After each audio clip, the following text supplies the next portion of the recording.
A quorum being present, the committee will come to order.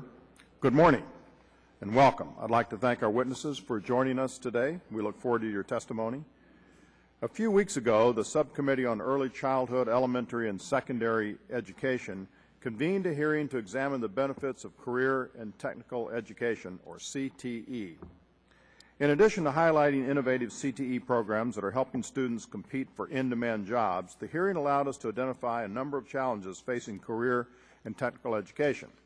For example, redundant reporting requirements and poorly aligned performance metrics can stymie the development of innovative new CTE courses. These are often the very same mandates that create hurdles for higher education institutions and K-12 schools, which we have discussed at length as part of our efforts to improve the Elementary and Secondary Education Act and the Higher Education Act. Additionally, the hearing underscored the importance of ensuring students have access to hands-on training that is relevant to the area workforce. Testifying on behalf of the Louisiana Pelican chapter of the Association of Builders and Contractors, Alvin Vargas told a compelling story about the severe lack of skilled construction workers in the wake of Hurricanes Katrina and Rita. Through coordination with business and education leaders, the state has since developed targeted CTE programs that are helping to rebuild the local construction industry and the Gulf Coast. Finally, witnesses stressed the importance of better aligning secondary and post-secondary career and technical education. To get the most out of CTE courses, students should have opportunities to earn relevant credentials and certificates at an accelerated rate through dual and concurrent enrollments. Students should also be encouraged to learn new technologies and innovative practices that will increase their value in the 21st century workplace. As Dr. Sheila Harity, principal of Worcester Technical High School in Massachusetts, noted at the hearing, successful technical schools require strong links to the community, business and industry, and academic institutions. Dr. Harity described her school as part of the economic engine, coordinating the needs and desires of industry for a highly trained, adaptable workforce with the needs and desires of our students to secure good-paying, rewarding jobs in the fields of their choice. That focus on coordination is exactly what we should strive to encourage through the reauthorization of the Carl D. Perkins Career and Technical Education Act. We have made great progress this year in advancing proposals to modernize and reform both the Elementary and Secondary Education Act and the Workforce Investment Act. It's time to build on that progress and further integrate our schools and workplaces with the reauthorization of the Perkins Act. We're fortunate to have with us today an impressive panel of witnesses who can share their views on the policy changes that could strengthen career and technical education, including the president of the IBM International Foundation. As you may know, IBM serves as a lead industry partner for the Pathways and Technology Early College High Schools, known as PTEC. Located in Chicago, New York, PTEC schools offer an integrated high school and college curriculum that focuses on the STEM subjects, science, technology, engineering, and math. Students who graduate from PTEC earn both their high school diploma and an associate degree in applied science and receive priority consideration for entry-level positions with IBM. The PTEC model has been heralded by policy and education leaders. In fact, President Obama recently visited a PTEC school in Brooklyn to discuss the administration's blueprint for reform of the Perkins Act. Their proposal offers a solid starting point for bipartisan negotiations with an emphasis on industry coordination and state involvement in the development of CTE programs. While we may not agree on every aspect of the blueprint, there are key areas that are ripe for agreement. However, I am discouraged by this morning's news, leaked news, that President Obama plans to announce a new national competitive grant program aimed at career education without any input from Congress. Another program will only further muddle the system at a time when we need to make smart structural reforms to improve CTE programs under the Perkins Act. I look forward to working with my colleagues on both sides of the aisle and hopes we can craft smart bipartisan proposals to strengthen career and technical education in America. I would now like to recognize the senior Democrat member of the committee, Mr. Miller, for his opening remarks. Thank you, Mr. Chairman, and welcome to our witnesses, and we look forward to your testimony. The reauthorization of the Carl D. Perkins Career and Technical Education Improvement Act of 2006, Jesus, that's a mouthful, presents this committee with an opportunity to ensure students are equipped with the skills to succeed in a rapidly evolving 21st century economy. While the U.S. remains in the top 10 worldwide in the percentage of youth who enroll in college, we have dropped to 16th in the world for a proportion who obtain certificates or degrees. That's unacceptable, and we plan if we plan to remain the world's economic leader. It is vital that we maintain and strengthen career and technical programs. It is now estimated that 2/3 of the 47 million new jobs that will be created in America in the next 5 years will require some form of post-secondary education. Half of these jobs will be filled by people with associate's degrees or occupational certificate. They will be electricians, construction managers, dental hygienists, paralegals, police officers, computer techs, and programmers, and many other careers. Today's career technical education programs, or CTE, are successfully preparing millions of Americans to succeed both in college and career. They provide students with skills and knowledge that today's employers demand. Nationwide, many CTE programs are innovating to serve the evolving needs of students in today's economy. They are fostering educational environments that engage students with integrated curriculums of core academic content and real-world work-based relevance.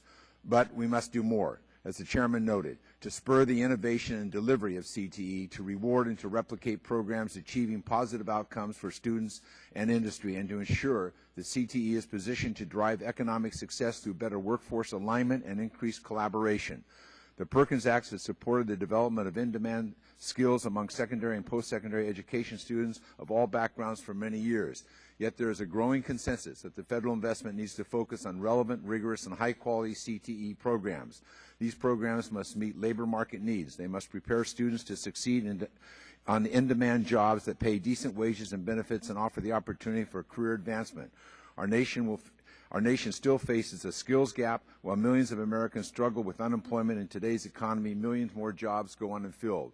Our national education strategy needs more urgency and focus on training for the high-reward, high-demand jobs that the strong economy demands. According to the International Survey of Adult Skills published this month by the Organization for Economic Cooperation and Development, the United States faces a very real challenge in preparing our young people with the higher-order skills needed to thrive in the knowledge-based economy. In other nations, younger generations are entering the workforce already highly skilled in such areas as problem-solving and well-poised to fill positions in the growth sectors. Yet the study found that here in the United States, our younger generation is no more highly skilled than older generations, placing them at odds with the job vacancies that currently exist. Today and tomorrow's jobs demand new and different skills to succeed, and we need to better prepare our students to meet those demands. Simply put, we must upskill our workforce or face growing social inequity and diminishing economic vitality. We must strengthen our federal commitment to CTE and fully invest in CTE programs as a means of educational and economic success. Partnering to design and implement high-quality programs aligned with current and future workforce needs is a shared responsibility. Educational success for every child demands a strong collaborative commitment.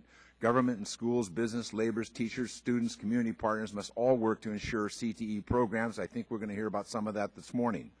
Data shows that CTE is a powerful tool for engaging students, closing achievement gaps, improving schools, and improving school completion. While the average high school graduation rate remains under 75%, the average high school graduation rate for students concentrating in CTE is around 90%. In transforming CTE through this reauthorization, we must prioritize equity of opportunity to participants and benefit from CTE programs. New and emerging technologies must be used to alleviate problems of limited access for students who are disconnected due to geography, social economic status, disability, or language barriers. I look forward to this hearing from our distinguished panelists this morning, as you all are uniquely positioned to provide insights to the future of career and technical education and the federal investment addressing the current and future challenges. So thank you so very much, Mr. Chairman, for calling this hearing, and we look forward to the testimony. I thank the gentleman. Pursuant to Committee Rule 7C, all committee members will be permitted to submit written statements to be included in the permanent hearing record. And without objection, the hearing record will remain open for 14 days to allow statements, question of the record, and other extraneous material referenced during the hearing to be submitted in the official hearing record. It is now my pleasure to introduce our very distinguished panel of witnesses. The Honorable Brenda Dan Messier is the Assistant Secretary for Adult and Vocational Education in the United States Department of Education. Prior to her appointment, she served as a member of the Rhode Island Board of Governors and as President of the Doris Place Adult and Family Learning Center based in Providence, Rhode Island. Mr. Stanley Littow is the Vice President for Corporate Citizenship and Corporate Affairs at the IBM Corporation, as well as President of the IBM International Foundation. Prior to joining IBM, Mr. Littow's career in public and nonprofit leadership included service as Deputy Chancellor of the New York City Public Schools and founder and CEO of Interface, a nonprofit think tank. Dr. Blake Flanders is the Vice President for Workforce Development at the Kansas Board of Regents. He provides executive leadership for the Kansas Post-Secondary Technical Education Authority and is a member of the Kansas State Workforce Board. Previously, he served as a liaison between the Kansas Department of Commerce and Kansas Board of Regents and as a state director of the Workforce Investment Act programs. And Dr. Brian Albrecht has served as president of Gateway Technical College since 2006. In this capacity, he oversees the college's 65 academic programs, 15 educational facilities, a comprehensive $160 million budget, and a $4 million college foundation. So welcome to you all, indeed a distinguished panel. And before I recognize each of you to provide your testimony, let me again briefly explain our lighting system. You will each have 5 minutes to present your testimony. When you begin, the light in front of you will turn green. When 1 minute is left, the light will turn yellow. When your time has expired, the light will turn red, and at that point, I'd ask you to wrap up your remarks as best you're able.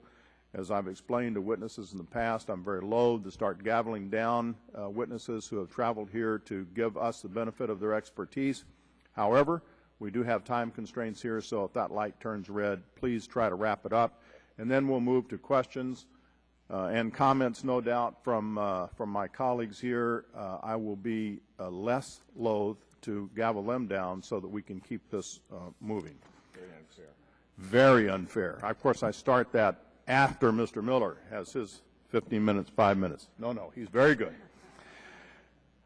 He actually is very good, come to think of it, and staying on time. So I now recognize Dr. Dan Messier for 5 minutes. Chairman Klein, Ranking Member Miller, and members of the committee, thank you for holding the hearing on improving Carl D. Perkins Career and Technical Education Act. I appreciate the opportunity to share the Obama administration's vision for improving career and technical education through the reauthorization of the Perkins Act, which was last reauthorized in 2006. Today, post-secondary education and training are often prerequisites for the jobs of the new economy. Of the 30 fastest-growing occupations, about two-thirds require some form of post-secondary education or training, with the average earnings of college graduates at a level that is about twice as high as that of workers with only a high school diploma. Post-secondary education and training are now the clearest pathways into the middle class and future prosperity, and they are central to rebuilding our economy and securing a brighter future for all. To that end, President Obama set a new goal for the country that by 2020, America would once again have the highest proportion of college graduates in the world. The President also has challenged every American to commit to at least 1 year of higher education or post-secondary training. To achieve the President's goal, we must ensure that every student in our country graduates from high school prepared for both post-secondary education and a successful career. And we must ensure that more of our nation's young people and adults can access and complete post-secondary education and training to earn industry-recognized certification, credential, or post-secondary degree. Unfortunately, our education and training systems do not always prepare students for the jobs needed by our businesses. Too many employers report that they're having trouble finding workers for skilled jobs in fields such as healthcare, technology, and advanced manufacturing. Strengthening all aspects of our education system and creating high-quality job training opportunities are necessary to further our economic prosperity as a nation and to keep the American promise alive for all of our students. Transforming career and technical education is essential to this process. CT represents a critical investment in our future. At the end of the current authorization of the Perkins Act, as we reach the end of the current authorization of the Perkins Act, the Department began a public consultation process to examine how to transform CTE. Between the fall of 2009 and spring 2011, OVE hosted over 30 community conversations with hundreds of participants around the country representing all the stakeholder groups. There were 4 major themes that emerged from these conversations. First, every student must not only be college ready, but also career ready. Second, opportunities must be significantly expanded for students to participate in career pathways. Third, more effective partnerships must be fostered. And 4, CT data and accountability systems must be improved. The common thread across all this feedback from participants is that every CTE student must be college and career ready. The Perkins Act is the primary tool that the federal government has to achieve this vision.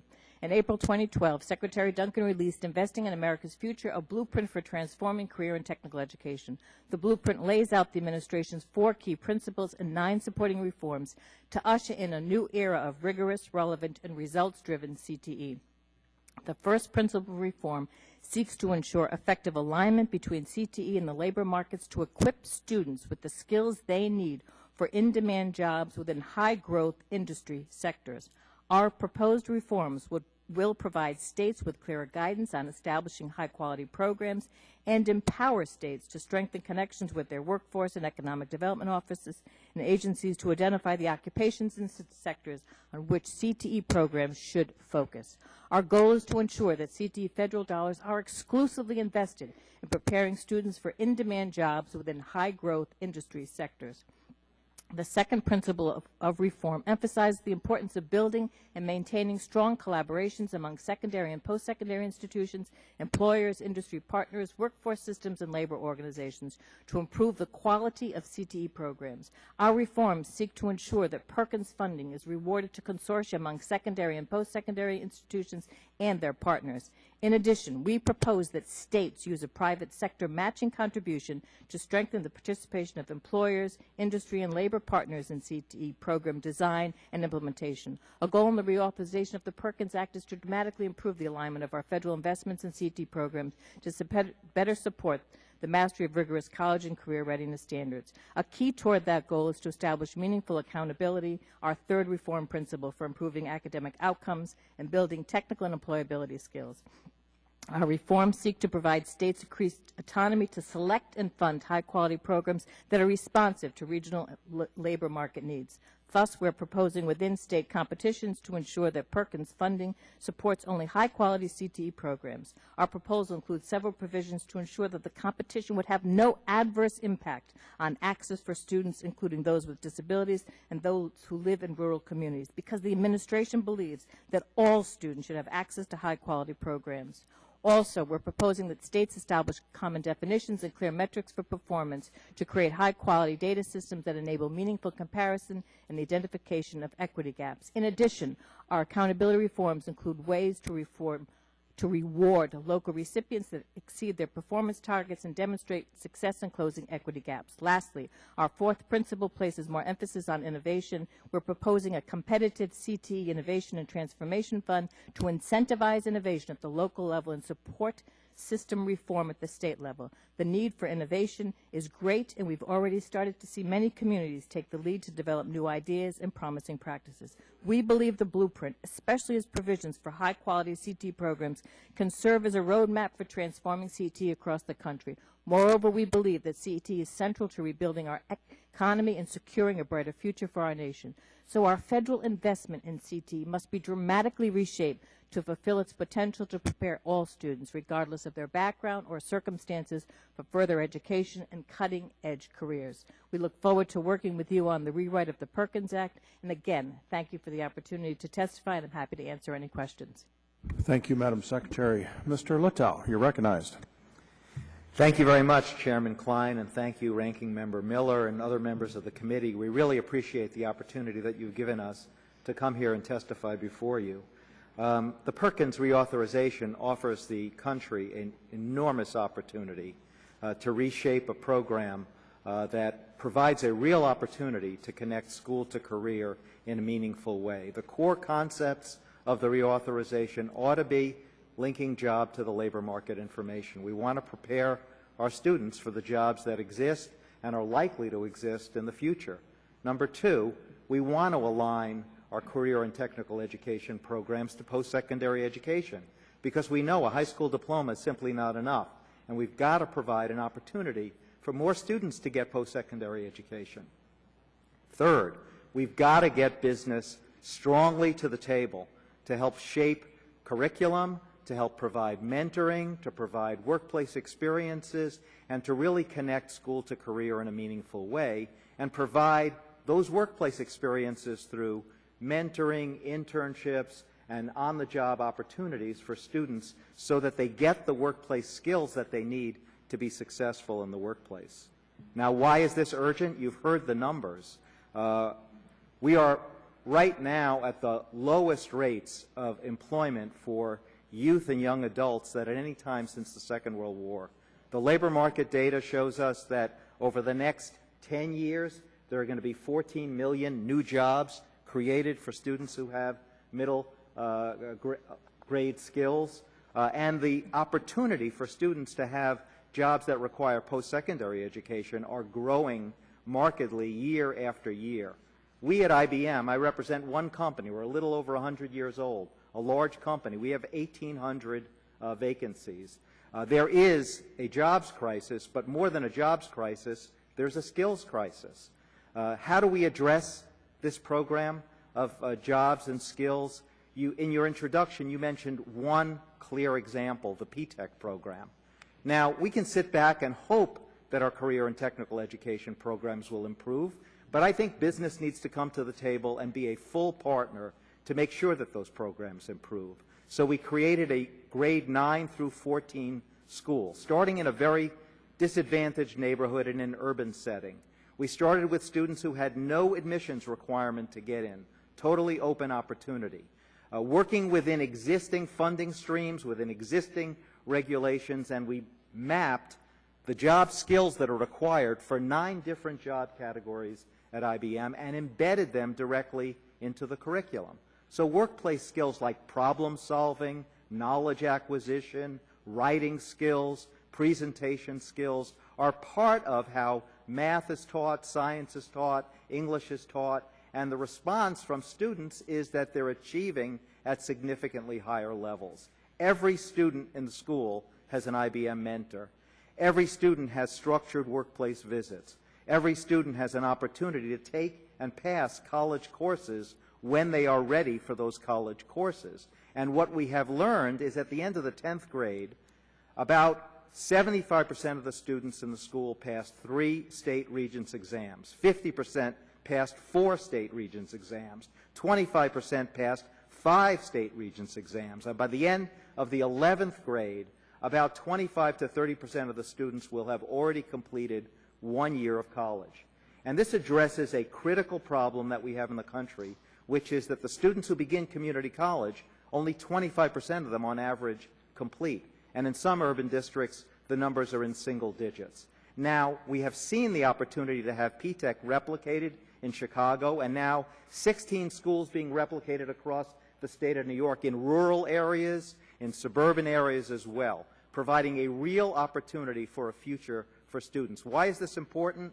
A recent survey of employers, by the way, the private sector currently spends about $53 billion on job training. And employers who were surveyed, all large employers, looking at their recent hires, said 70% of them lacked workplace ethics, lacked communication skills, lacked writing skills, and lacked the skills to be successful in the workplace. So this is a real benefit. It's a benefit to students by providing them the skills to be able to take the jobs of the 21st century. It's a benefit to employers to be able to expand their workforce and to be competitive and make the country competitive. And we have this great opportunity through the reauthorization of the Perkins Act. Now, there are a lot of differences that people have about education. Educators very often differ with people in higher education. People in both sides of the aisle very often differ. People in the business community differ with other businesses. This is one issue that there is an enormous amount of agreement on. We can make this change. We can make it now. We can benefit the 12 million students who are in CTE programs right now, and we can address the U.S. competitiveness in the future and link school to career in the 21st century. Thank you so much, Chairman Klein. Thank you very much. Dr. Flanders, you're recognized. Well, thank you, Chairman Klein, Ranking Member Miller, and members of the committee for the opportunity to discuss how to better prepare today's students for the jobs of tomorrow and how the Carl D. Perkins Career and Technical Education Act can support this critical endeavor. My name is Blake Flanders. I serve as the Vice President of Workforce Development for the Kansas Board of Regents, and I also function as the State Director for Carl D. Perkins Career and Technical Education. As context for Kansas, the Board of Regents is the sole eligible agency for the Carl Perkins Career and Technical Funds, which are awarded to the state, and we split those funds with our secondary partners at the Kansas State Department of Education. The business-led Kansas Post-Secondary Technical Education Authority operates under the auspices of the Board of Regents and has led the transformation of career and technical education in the state of Kansas.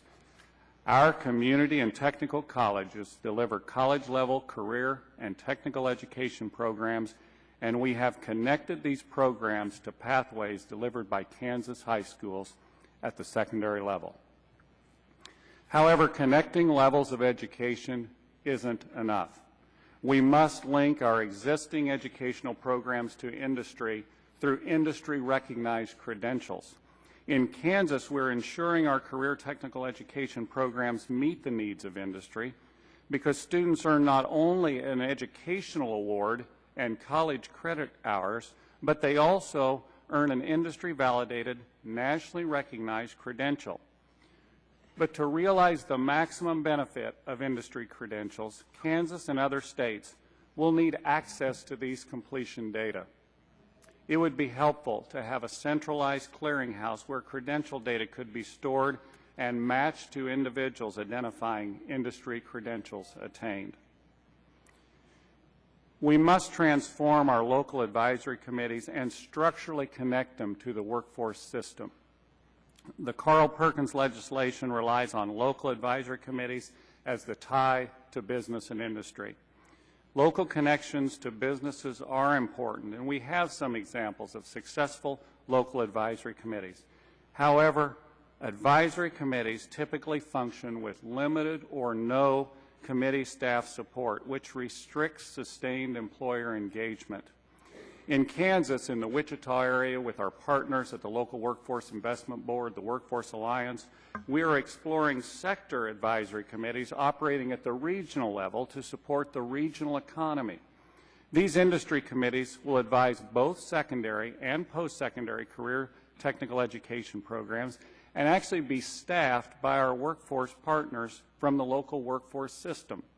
Encouraging regional industry advisory committees supported by Workforce Investment Act funded staff provide a structural connection to programs funded both by Carl D. Perkins funding and also Workforce Investment Act funds. We need to leverage partnerships and connect existing workforce initiatives and entities where possible. As we move towards regional advisory committees, I'd recommend funding consortia instead of secondary and post-secondary institutions, and instead of spreading those funds thinly across all institutions, bringing them again together in a region. Where possible, these consortia should partner with the local Workforce Investment Board and again make a structural connection between those federal workforce programs. Accountability and incentives, at least in Kansas, drive performance improvement. It is important that Kansas has the mechanism to reward high-performing technical education programs. As an example, last year in Kansas, we passed Senate Bill 155, which pays the post-secondary tuition for high school students enrolled in college, career, and technical education courses.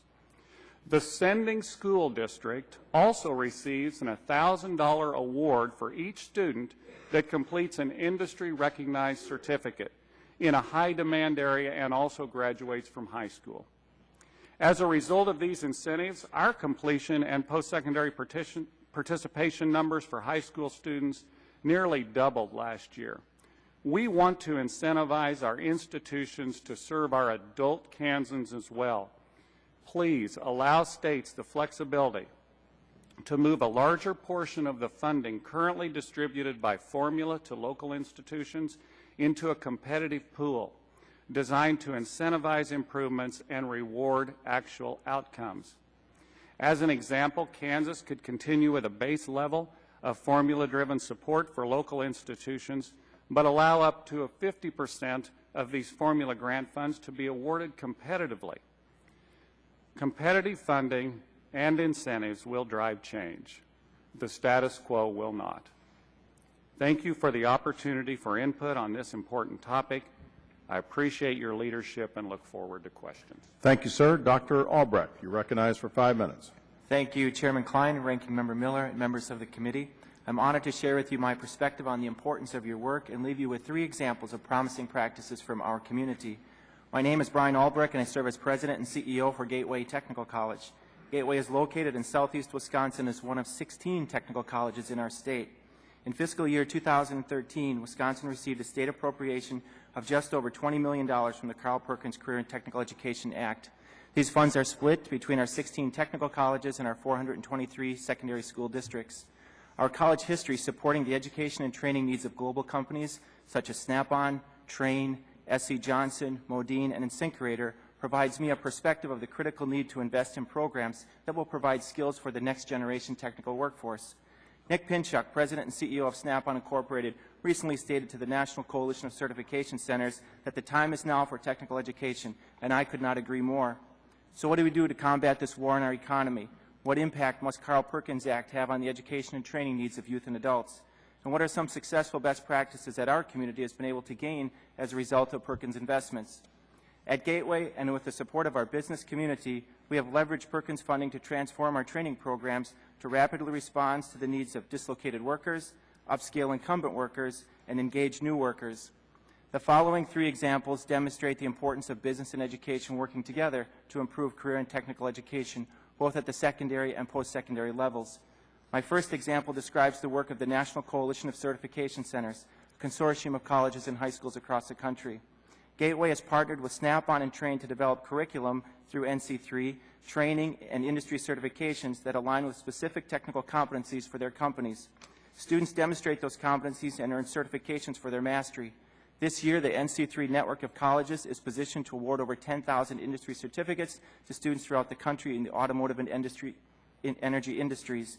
Another example is our partnership with the S.C. Johnson Company. The integration of academic curriculum and industry standards resulting in measurable outcomes has served as the framework for our boot camp manufacturing partnership. Gateway, along with over 40 local employers, integrates services from area workforce development centers to assist students in mastering skills in computer numerical control, welding, and industrial machine repair. With a 95% job placement rate, boot camp graduates are highly sought after by employers. Through this program, students earn college certificates and nationally validated industry credentials. Some examples include Manufacturing Skill Standards Council certification in safety and production, the American Welding Society credentials, and the National Coalition of Certification Centers certifications in multimeters and torque technology. These are just two examples of the value of industry certifications in career and technical education programs. My last example is one that demonstrates how Gateway Technical College, in partnership with the Kenosha Unified School District, has utilized Perkins funds to support a framework for programs of study, leading to post-secondary credentials for high school students. Gateway, in partnership with Kenosha Unified School District, operates a high school and an adult learning center called the Lakeview Advanced Technology Academy. Beginning in the 9th grade, students are exposed to college and career success through our College Connection program and curriculum integration. Starting their junior year, students may enroll in Gateway courses in engineering, manufacturing, and information technology. All of these courses are offered at the Lakeview Academy. When they graduate, students will have earned between 18 and 40 college credits, building a pathway to college and career success. Lakeview is nationally recognized for Project Lead the Way High School with a focus on STEM for all learners. Gateway provides the curriculum, instruction, and technology needs to deliver high academic and occupational skill integration to the secondary school environment. Lakeview is just one example of how articulation can improve college and career readiness for high school students. Gateway has credit transfer agreements with all 14 of the high school districts we serve, each designed to address the individual needs of the district and the students they serve. In conclusion, I'd like to offer 3 recommendations that have improved career and technical education for our community. The first being that CTE program outcomes must align with industry credentials to assure that there are common college and career pathways for all students. The second, career and technical education programs must integrate student support services with occupational programs to build bridges for student success in the workplace and in continued education. And third, schools and colleges should establish transcripted credit agreements that add value to the academic and occupational goals of the student, building their academic competence and confidence toward post-secondary success. I want to thank you for your support of the Carl Perkins Act and for your consideration of my testimony. Thank you. Thank you very much for your testimony, all of you, as we said in the beginning, or I said in the beginning, and we said in the beginning, a very distinguished panel of witnesses, and that's proven to be true. There are a lot of areas of agreement, I think, as Mr. Littau pointed out, and I want to get to some of those, but I want to go to the Secretary for just a minute As I mentioned in my opening remarks, the Wall Street Journal this morning announced, I guess through a leak, that the President is going to announce another national fund for CTE programs. This one run out of the Department of Labor. So I'm a little confused about that because the Department of Education administers the bulk of CTE funding and programs. So I'm interested if you can share with us what input you might have had in this development of the new program and how you see coordinating the Department of Labor's $100 million CET program with the programs under in your jurisdiction. How would that work? Because I'm concerned because it seems to me that one of the things we're trying to do in this and that I've heard is to get more alignment, not less. And so we already have in the President's 2014 budget the career academies, and we have in the 2012 blueprint, which you addressed, Madam Secretary, the new CTE Innovation Fund, and now we're apparently going to have a new CTE high school redesign competition out of DOL. Can you put those together for us, please?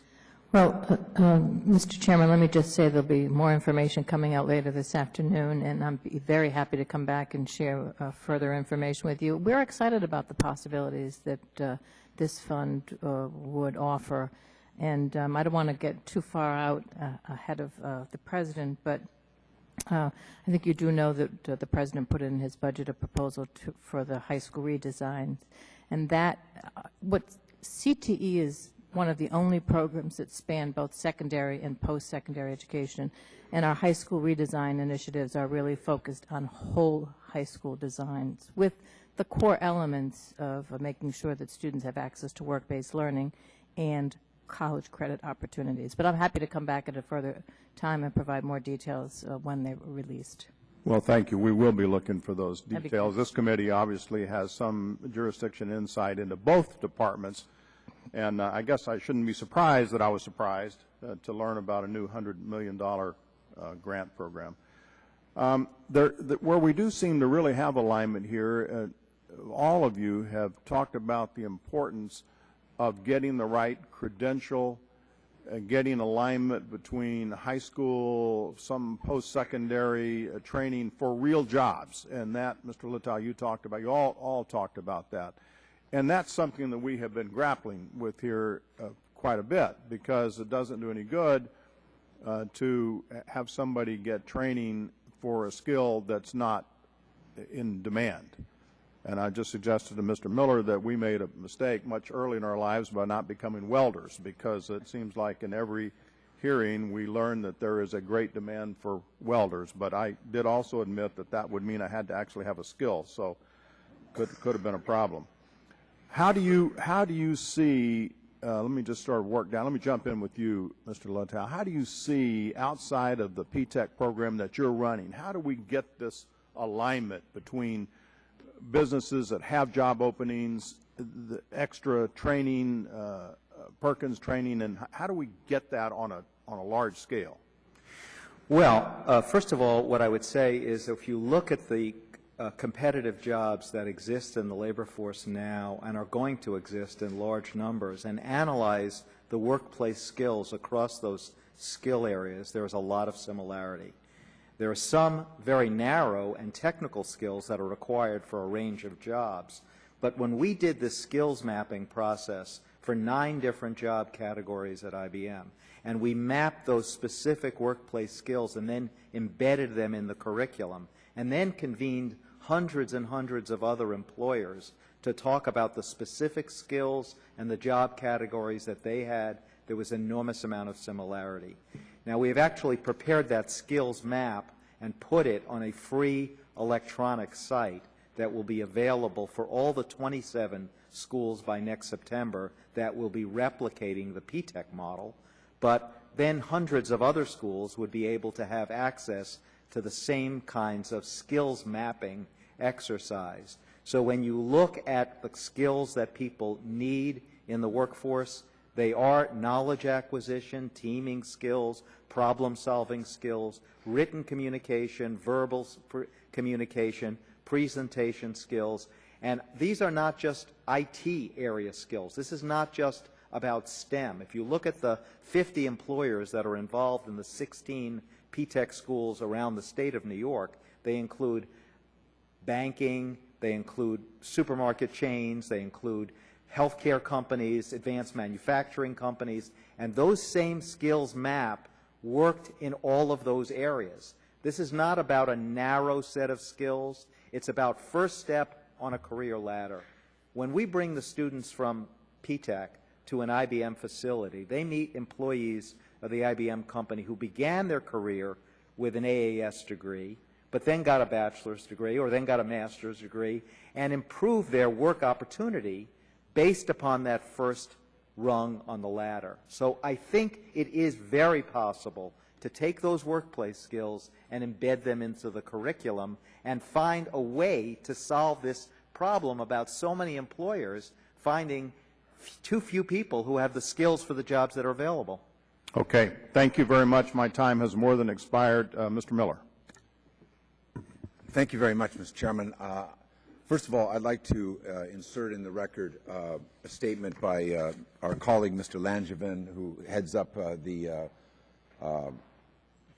CTE caucus along with Mr. Thompson of our committee, if we could put that in the record. Without objection. Thank you very much.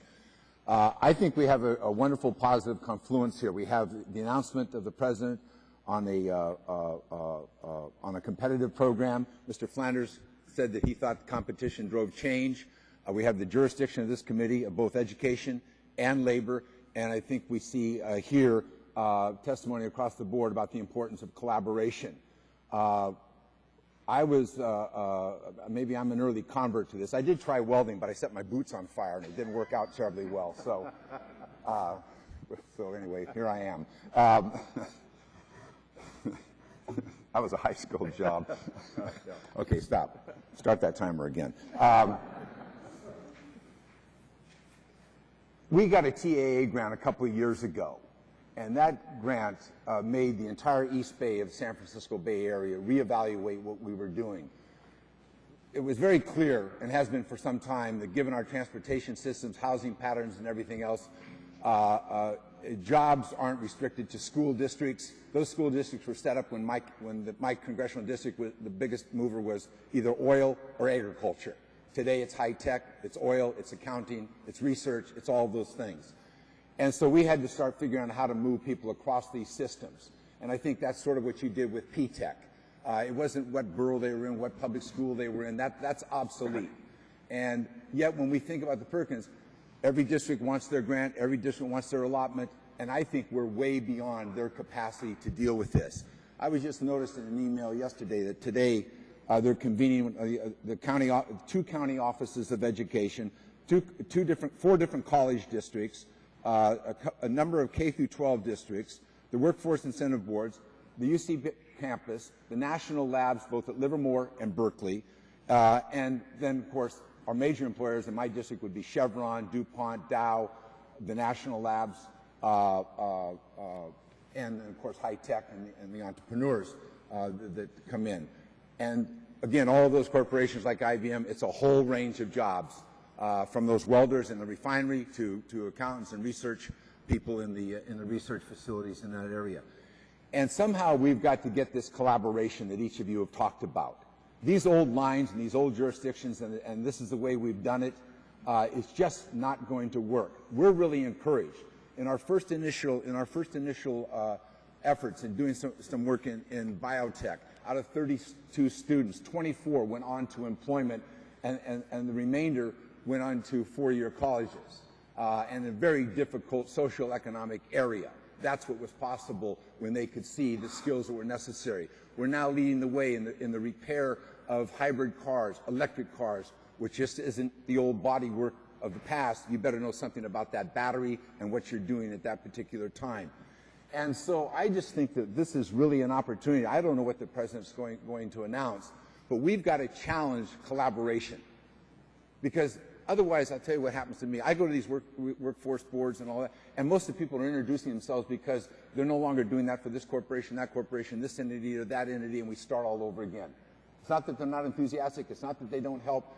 it's just sort of a revolving door, and we don't seem to get to the future here in terms of that. Right now, we're all excited in one part of my county because we got a plant manager at Dow that's excited labor, is excited the business community because he's, get this job done today, and it's getting done. But given his skills, I'm saying he's going somewhere else in that corporation soon because he's a very talented person. So I just, if I can, I got 20 seconds. This question of collaboration, it doesn't come naturally. You want to hold on to your little pot of gold, even if it costs you more, we find out in some school districts, to apply for that money than you get back. Mr. Lithgow. Well, I think that this issue of collaboration, there are a variety of different collaborators and critical collaborators.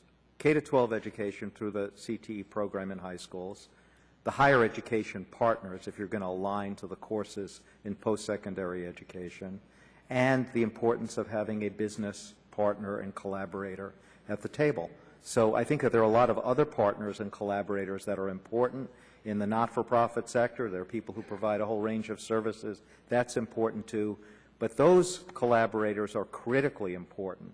And I think it can be structured. What we've done, and one example in the P-TECH schools in New York and Chicago and now statewide, is to construct a steering committee where decisions are made jointly by those three parties and give them access to an electronic platform where everybody can see the input that they need to make for those skills. Number one, if you want employers to provide mentors, have a platform where mentors can be trained electronically so that they can provide their mentoring on a consistent basis. The mentors that we have in the schools that we're involved in are in contact with students 2 and 3 times a week. They don't always have to be visiting the school. Number two is when you do the skills mapping process, that's something that you don't have to do 100 different times. You can do it and other employers can learn from it. When you embed that into the curriculum, you're going to have curriculum materials, you're going to have videos of teachers teaching those courses, and why shouldn't people have access to that on a common platform? But that collaboration also is your right to insist, as Ms. Meiser pointed out, you don't keep sending us people in need of remediation. Exactly. Do that. But the higher ed institutions have to insist upon that from the schools. They have to insist upon it totally, and it has to be done together. We did a little data analytics on one community college in the city of New York. All the students who registered in their first year of community college with a high school diploma, if they were taking 2 remedial courses and one of them was math, 99% of those students dropped out before the end of the first semester. So what that tells you is they weren't college ready and they weren't career ready. So you have to close this gap between high school, community college, and career. And that's what the collaboration gets you. The third lesson was that math remediation wasn't related to anything that they envisioned themselves doing, so it was out here and it was a killer of completion. Yes. The gentleman's time has expired. Dr. Fox. Thank you, Mr. Chairman. Dr. Dan Messier, I read over your prepared remarks, and I noted that you put in here that between the fall 2009 and spring 2011, you had 30 community conversations with 800 participants around the country. Now, it's my understanding that the final National Assessment of Career and Technical Education was due to Congress on July 1, 2011.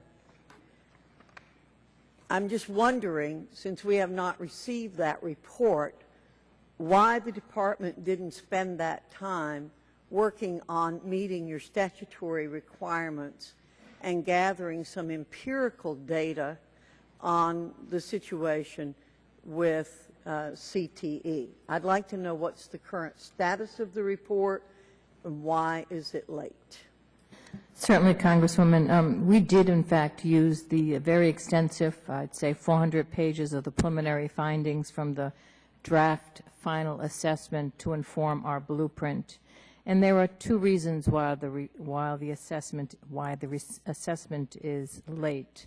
One is that we've had an extended review process in the department, and we recognize that we have to really streamline our clearance review process. And also, there were structural challenges that were created by the statutory evaluation timeline. So we have conducted a lengthy review internally, and as a result of that, we're going to look at our processes. But we also just wanted to note that the Independent Advisory Council also made a number of points that we'd like you to take under consideration, and that was that they were required to begin the implementation of this assessment before the implementation of the 2006 law, and that it had to be completed before the outcome data were available.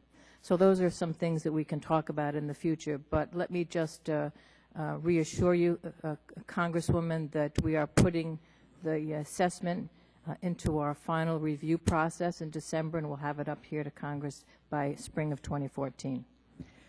You know, I've read over your prepared comments, and what you talk about in your blueprint sounds very nice. You know, they're good words. They're the right kinds of words to be saying. But it seems to me that you're not at all dealing with any empirical data or objective information. And without that, how are you coming up with a blueprint? It seems to me you're saying to us, well, look over here at this shiny ball, what sounds really great in our report here and in this blueprint. But don't pay any attention to the fact that we don't have any objective information on which to base what we're doing. You have great sounding words in here, but you don't really have anything to show us that you know what it is that is wrong, you know what needs to be improved, you know what to do in the future to have good programs. Well, as I mentioned, we did in fact review the initial draft findings and help use those findings to inform our blueprint. And I would say to you that we did have extensive consultation with the field, and we met with a wide range of stakeholders. We met with researchers, we met with policymakers, many of the folks who are in fact sitting at the table here today. We met with parents, we met with the students and higher education officials, and we asked them what was working in career and technical education, what were the challenges they were facing, and if they could come up with some bold new strategies to reform and transform career and technical education, what might those be? And those were built on research, effective practice, and their own experiences of what was working for students, because we want to make sure we have the best system for all students and the best high-quality CT system for all students. And the last comment I would make, Mr. Chairman, is that I note when I read over these that a lot of what you talk about wanting to do are the principles that we have put out when we talked about the Skills Act and we passed the Skills Act, and yet we've had no cooperation from the administration on looking at that issue. And I'd like to note that it would be good if we could get your support for that legislation. Thank you, Mr. Chairman. Thanks, gentlelady. Mr. Scott, recognized. Thank you, Mr. Chairman. I'd like to ask a question about the competition to Ms. Bonamici. One of the problems I have with the competitions is experience that happened in the Upward Bound programs, where they went to a competition and it turned out that none of the programs in my local area got funded. They had several very successful, long-standing programs, and their score was just below the cutoff line, and all of the students in that area were without access to an Upward Bound program. Will your competition guarantee, when the dust settles, that all of the areas will be covered, rather than have great programs in one area and nothing in others? Thank you very much, Congressman, for your question. We really think competition, as you also heard from some of my colleagues, will incentivize the development of high-quality career and technical education programs. We also looked at a number of OECD reports that spoke to the effectiveness of competition in terms of being responsive to the needs of business and industry and meeting the needs of students. And Well, is it possible when the competition takes But- place that some areas won't get any assistance at all? So what I did want to say was there also were reports that showed that there could be, you could create inequalities, and that's not what we want to happen. We want to make sure we have a system that's a high-quality system for all students. So we have been really developing a number of and thinking about a number of strategies and proposals to make sure that we have an equitable system and that we, in fact, close the equity gaps. We met with our Office of Civil Rights to help them come up with different strategies. And what we're proposing would be that the local programs make sure they take into account the needs of low-income students, students with disabilities, and English proficiency as they're designing their program, and that, in fact... Well, the question is whether or not you're going to guarantee on a formula basis everybody gets some assistance. In a competition, you may have some areas, at least with the upward bound experience, you had some areas with no coverage at all. Is that possible when you do competition? Well, we would really hope that the state officials would work to make sure that there was geographical distribution and that all students were served well, and that you will not leave states behind, certain subpopulations behind. We have a number of provisions. Another provision would be that we would want to make sure that students, all students have access to the program, and if they don't have enough academic preparation, that we would in fact be, the programs would be required to provide them the support services. Are you committing to make sure, on a formula basis, everybody gets assistance? Are you committing that everybody will get assistance under your competition program, unlike what happened in the upward bound competition? Well, those decisions will be made at the state level. You mentioned accountability measures. What accountability measures are appropriate to ensure the best use of the funds? Well, we want to make sure that we're looking at all the students that are participating in the program and completing the program. So we want to make sure that we're looking at the numbers of students who are low income, students with disabilities, and students who are English learning proficient are in fact enrolling, to your point, Congressman, are enrolling and completing high quality CTE programs. We want to make sure we're making sure that we can identify the number of high school graduates, the number of students that are enrolling in post-secondary education with and without remediation, to the chairman's point. And we also want to make sure that we're looking at the student earnings potential and employment opportunities. So we're looking at disaggregating the data, Congressman, so that we can in fact make sure that the system is serving all students well. Do you have a list of all of the accountability measures? That we're proposing, yes, we can get that to you, sir. What effect does sequestration have on the program, and what will get cut if sequestration continues as scheduled? I'm not prepared to answer that now, but I'm certainly happy to provide that information to your office. Thank you. Dr. Albright, you are a public system of colleges, as I understand it. That's correct. Can you tell me what role proprietary schools have in job training? Yeah, I think job training is a responsibility for all of us in our communities. Jobs happen at the local level. Employers work hand in hand with a variety of job training organizations. We work collectively with our workforce development centers to help provide the supply of trained workers for our employers. We do work in partnership with our private providers as well. The important role that we play at Gateway Technical College is open access for all individuals at a cost that's affordable to our community. Thank you, Mr. Chairman. Thank the gentleman. Madam Secretary, Mr. Scott asked for some accountability measures, and you said you'd provide them to his office. We'll provide Please provide them for the record for all of us then, please. Be happy to do that, Thank you, Chairman. Thank you very much. Mr. Wahlberg. Thank you, Mr. Chairman, and thank you to the panel for being here. A most interesting subject and pertinent subject. Dr. Flanders, I appreciate the fact in your testimony you really highlighted a call for a need to make sure that our students, early and later students, have the opportunity to gain real-world experience and job training that will hopefully lead to credentials and certifications.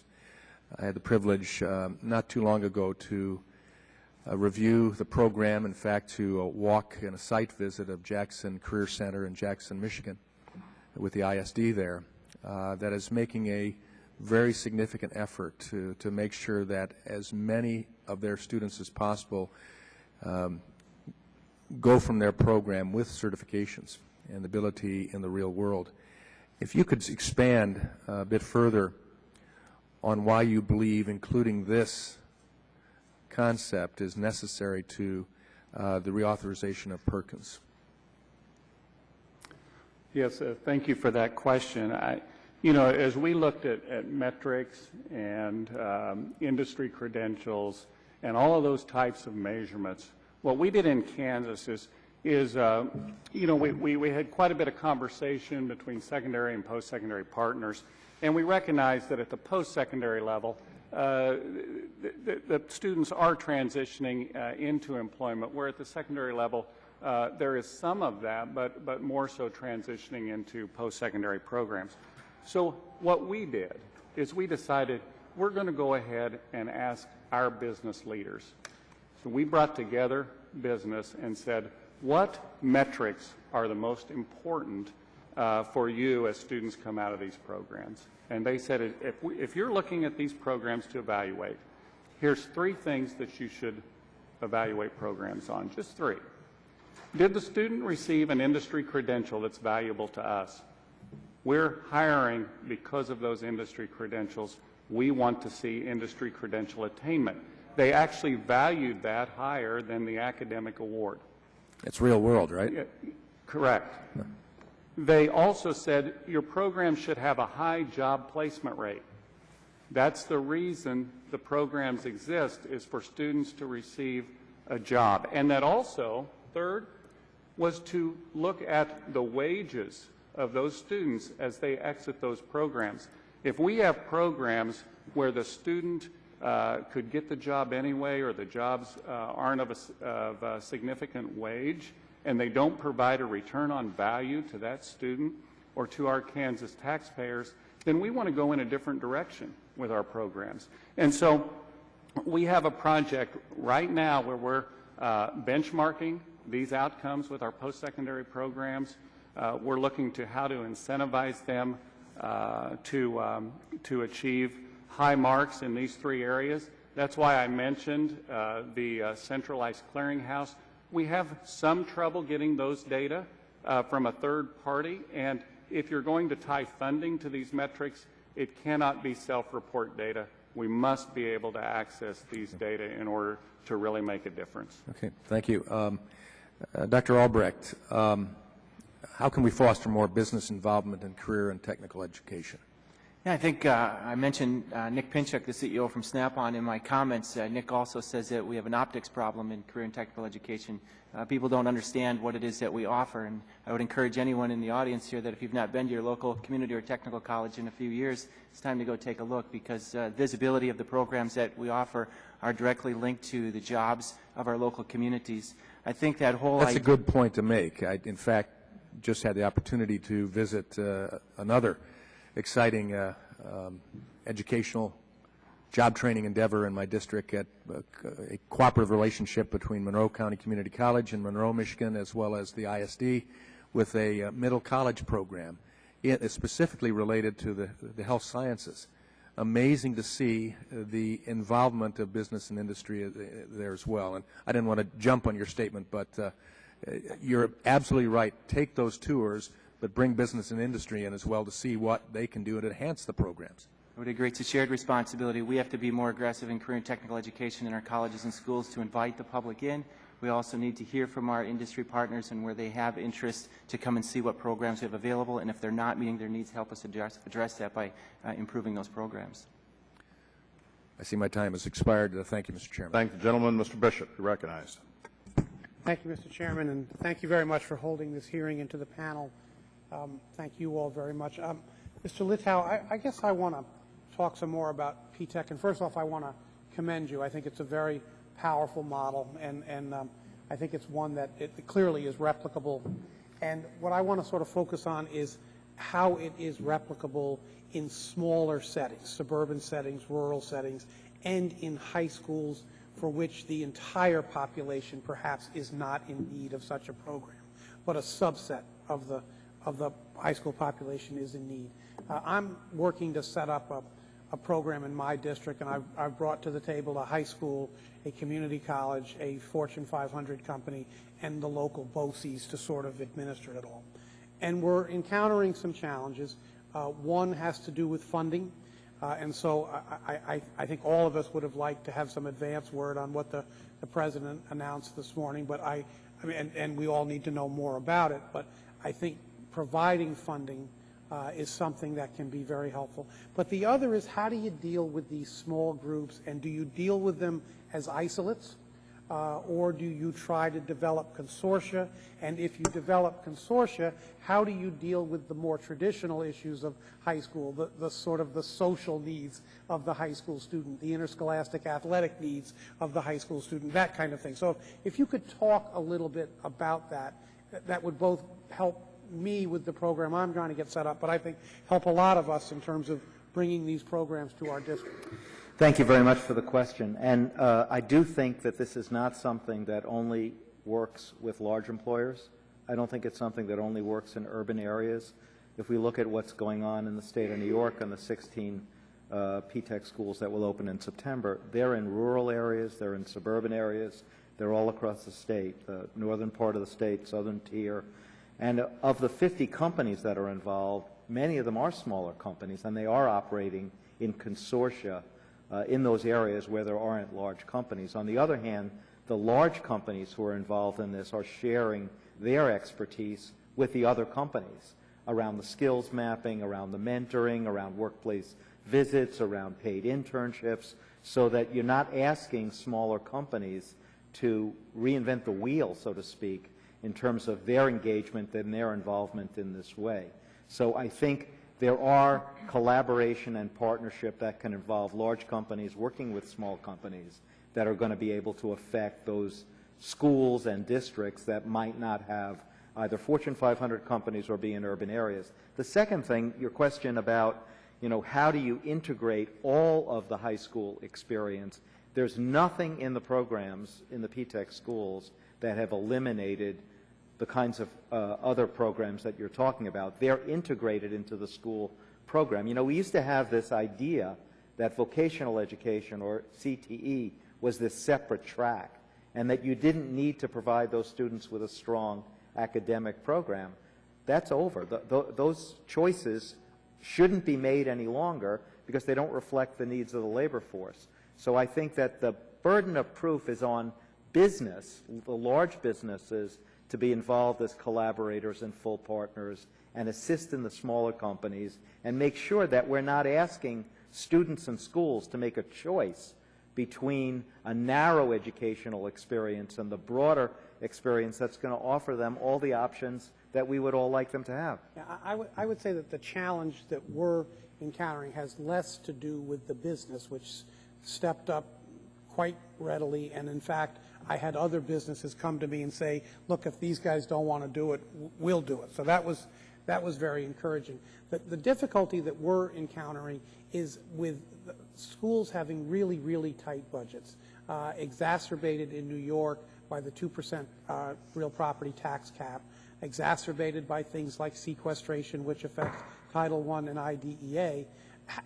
We're encountering difficulty with how do you do the curriculum development, how do you add the additional sections of courses that would be required, and in New York there was one grantee per region of New York, and Long Island's got 140 schools, Right. so one school got it. So we're going to need help there, and I think that what the President is proposing, I just hope there's room in it for smaller schools that are either isolates or are hoping to engage in some kind of consortium arrangement.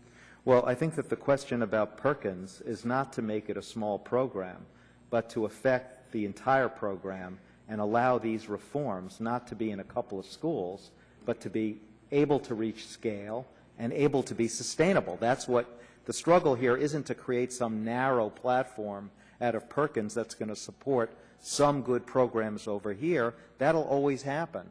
The effort is to affect the entire program by affecting, through the reauthorization, the core elements of the entire program, so that it isn't just dependent upon a few programs to be excellent, but to make sure that that excellence is embedded throughout the entire program. The gentleman's time has expired. Dr. Heck.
Congressman, we believe that the current allocation formula for states is really too complex, and we agree with you that it relies too heavily on outdated data.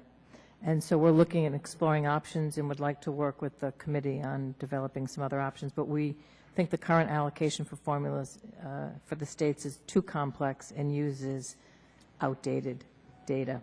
And we're exploring a number of options. I really couldn't at this point. Thank you. That would be great.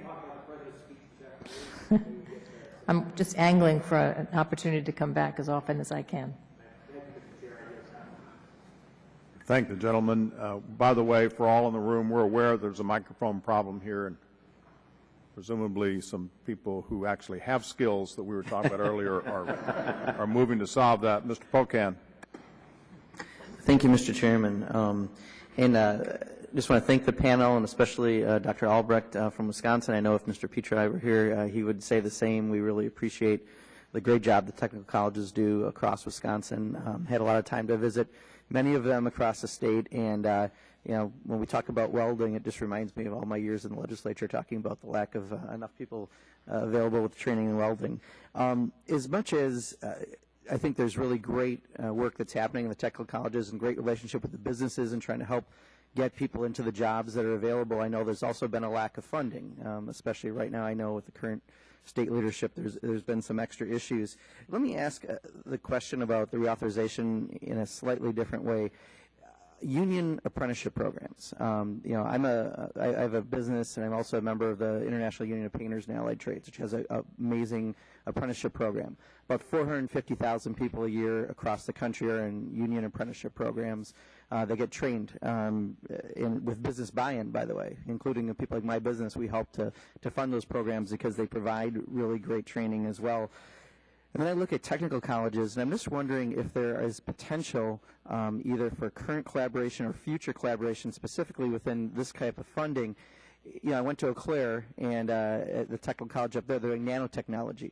You know, there might be need for 3D printing technology. And while you've got these great apprenticeship programs doing a lot of these other areas, is there a way we could have increased collaboration with potential with the reauthorization? I guess that'd be a question for you, Dr. Albrecht, and also Dr. Dan Messier, if possible. Yeah, thank you, Congressman. I appreciate the compliments for the great state of Wisconsin, and certainly all your friends in Kenosha say hello today as well. But apprenticeship is very important to what we do in career and technical education. In fact, as you know, the historical roots of it started in Wisconsin in 1911. At the same time, Gateway Technical College was founded as an opportunity for the workforce to become embedded into education and training. Wisconsin's technical colleges partnered with the State Apprenticeship Bureau, and most of that training happens in one of our local technical colleges. In fact, at Gateway, we host the office for the Bureau for Apprenticeship Training for Southeast Wisconsin, so it's hard to even tell the difference between what we offer at Gateway and what's offered in the apprenticeship program. This year, Wisconsin's made apprenticeship flagship program. Our enrollments continue to increase, and we continue to expand apprenticeship opportunities into new and emerging areas like water technology, things that we have not had in the past. So I'm a full supporter of apprenticeship. I think career and technical education, the Carl Perkins legislation, can help build that identity and that brand for multiple pathways of success for students to learn. Congressman, I would just echo the sentiments that my colleague made. I'm a strong supporter of registered apprenticeship programs. I'm an ex officio member of the Department of Labor's Registered Apprenticeship Advisory Council and know full well how worthy those programs are, and we would consider them a very integral part of a transformed career and technical education system. Sure, and if I could follow up, sorry, I'm getting a little echo there. Dr. Dan Messier, specifically, is there any ways that we could even expand as we're doing this reauthorization, some of this collaboration? Because, you know, I think of my union, for example, one of the new technology they have is it's a virtual painter. It's a real painting technology. You're up there, but you have no VOCs, you have no wasted paint. It tells you if you're dripping, how long time you're spending. It's an expensive piece of equipment, but it also provides training that's very green friendly. And one of the things we invested in Wisconsin with some of the apprenticeship programs was specifically in the green jobs area, trying to keep more dollars in the U.S. rather than going overseas, especially in energy and things like that. Is there some potential as we reauthorize this that we could expand in this area?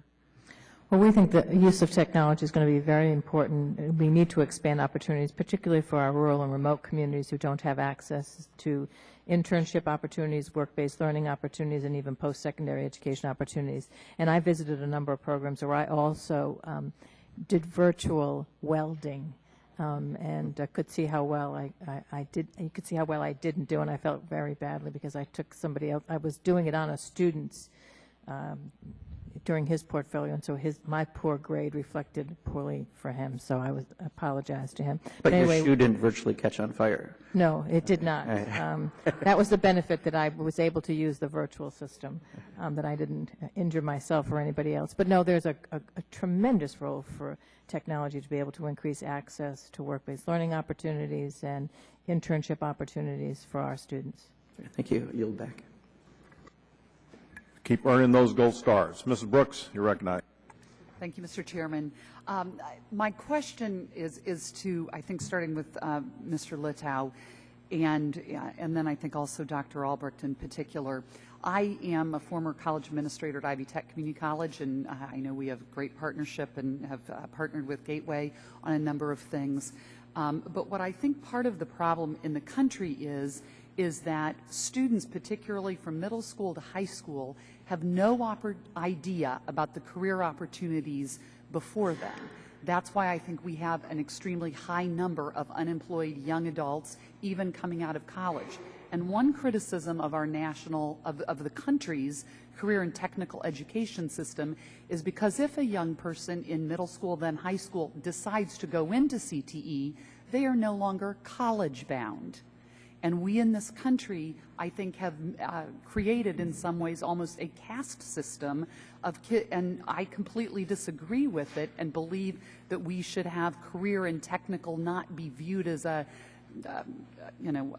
adjective for a certain type of learning, but rather we ought to be expanding it to all students in some way.